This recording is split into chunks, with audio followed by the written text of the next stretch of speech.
بەڵێ لەبارەی گۆڕینی دیمۆگرافیا و تعریب و هەڕەشە لەسەر خاچی کوردستان کە ئەتوانین بڵێن ناوچەکانی ئیدارەی دەرەوەی ئیدارەی هەرێمی کوردستان زۆرترین زەرمەند بوون لەم پرۆسانەیەمە لە ستۆدیۆ میوانێکمان لەگەڵا بێت کە دکتۆر خەلیل ئیسماعیل پسپۆری جیۆپۆلیتیکە. دکتۆر بەخێر بیت بۆ ستۆدیۆی کوردستان 24 بۆ قسەکردن لەسەر پرسە کە پرسێکی گرنگە بێگومان ئەکرێت پێمان بڵێ بە تایبەتی ئەم هەڵبژاردنەی ئەنجومەنی پارێزگاکان لەم کات و ساتەیە بۆ کورد چەندێک گرنگە؟ پێشەکی سپاسان دەکەین. گومانی تێ نییە مەسەلەی هەڵبژاردن مەسەلەیەکی زۆر گرنگە بەنسبەتی کوردستانی عێراق، چونکە بەڕاستی لە دوای شەڕی جیهانی یەکەم کە دروستبوونی دەوڵەتی عێراقی تا ئەمڕۆ ڕێگایکی مەجالێکی نەیاوە بە ملەتی کورد لە عێراقەوە بتوانی ڕەئی خۆی دەربری بە ئاسانی و بە طەبیعی.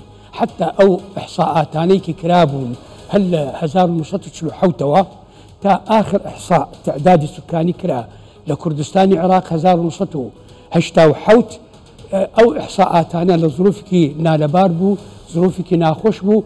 مەبەستم لەو قسانە کە ملەتی کورد لە عێراق نەیتوانی فرسەتێکی بۆی دروست بکرێتەوە تاکو بتوانی وەزنی خۆی دیارەکە و دابشکردنی لەسەر ئاستی پارێزگاکانی خۆی دیارە بێت.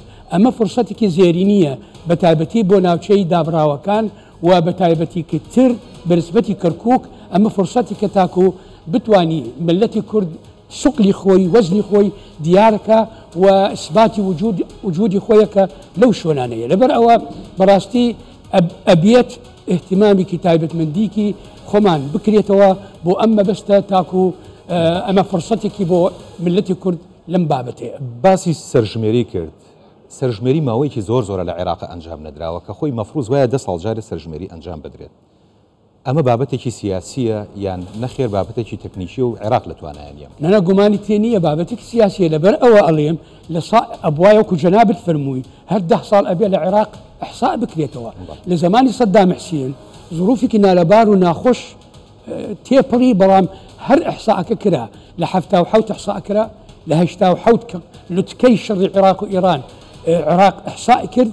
بەڵام لە دوای ئەوە کە کورد لە ظروفێکی باشن بەتابەتی لە دوای 1991 و بە دوای 2003 سەیرەکەین حکووماتی عێراقی نایەوێ ئەحسائێکی تر بکرێتەوە چونکە ظروفێکی باشە و ئەتوانی وەزنی خۆی قورسی خۆی دەرەکەوێ هەم لە عێراق بەگشتی و لە هەرێمی کوردستان بەتایبەتی. لەبەرەوە سەیرەکەین لە دوای 2003 فرسەتێکی زۆر زێرینی هەبوو بۆ عێراق کە بتوانی ئەحسا بکرێتەوە.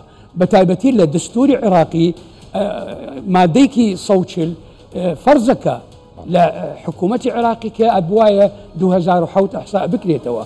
بەڵام ئەوەی ئەیبینین هەل لە 1987 کە آخر ئەحسا کرا لە هەرێمی کوردستان تا ئەمڕۆ ئەحسا نەکراوە. ئەمە سەبەبەکە ئەوەیە وەکو جەنابەت سوالی لێ کرد مەسەلەکە سیاسیە. بۆچی لە کاتی شەڕی عێراق و ئیران کرا؟ چونکە وەزعی کورد نالەبار بوو، ظروفی ناتەبیعی بوو، لەبەرەوە لە مەسلحەتی حکوومەتی عێراقی بوو. بەڵام ئێستا لە دوای 2003 وەزعی کوردستان ئامنە، ئاسایشە، زۆر طەبیعیە، ئەتوانی بالفعل ئەگەر ئەحسا بکربایە ثقلی خۆی نەک بەس بەنسبەتی عێراق بەگشتی بەڵکو لە پارێزگاکانی هەرێمی کوردستان بەتایبەتی. باش باسی مادەی 140 کە یەکێکە لەو گرفتانەی کە تا ئێستا مادەیەکی دەستوریە جێبەجێ نەکراوە. بەڵام ئەم هەڵبژاردنە چەندێک ئەتوانێت ئەوە بۆ کورد یەکلایی بکاتەوە کە ئەم ناوچانەی کە ئەکەونە چوارچەوەی مادەی 140ەوە ناوچەی کوردستانین و پێویستە ئەو کێشە و گرفتانەی کە هەیەە چارەسەر بکەن. بەتایبەتی ئەمە ئاوێنەیە بۆ هەڵبژاردننی گشتی. بۆچی؟ چونکە ئەو کەسانێکی نیازیان هەیە دەوریان هەیە بە هەڵبژاردن و حەقی مافی خۆیان هەیە بە دەنگدان، هەر ئەمانەی کە بەیانی ئەگەر هەڵبژاردننی تر کرابوو بەنسبەتی عێراق بەگشتی و بەنسبەتی بەرلەمانی عێراق بەتایبەتی هەر ئەمانە بەیانی ئەتوانن دەوریان هەبێت. لەبەر ئەوە چەند بتوانین ئێمە ئەو حاڵەتە ئەم حاڵەتێکی ئێستا ئێمەتیاین بقۆزیین بۆ خۆمانەوە بەتەئکید دەرگایکی باشە بۆ سوقلی خۆمان بزانین لە نینەوە چەنین لكركوك چۆنین و هەروەها بەتابەتی لە محافظی دیالە بە هەمان شێوەیە.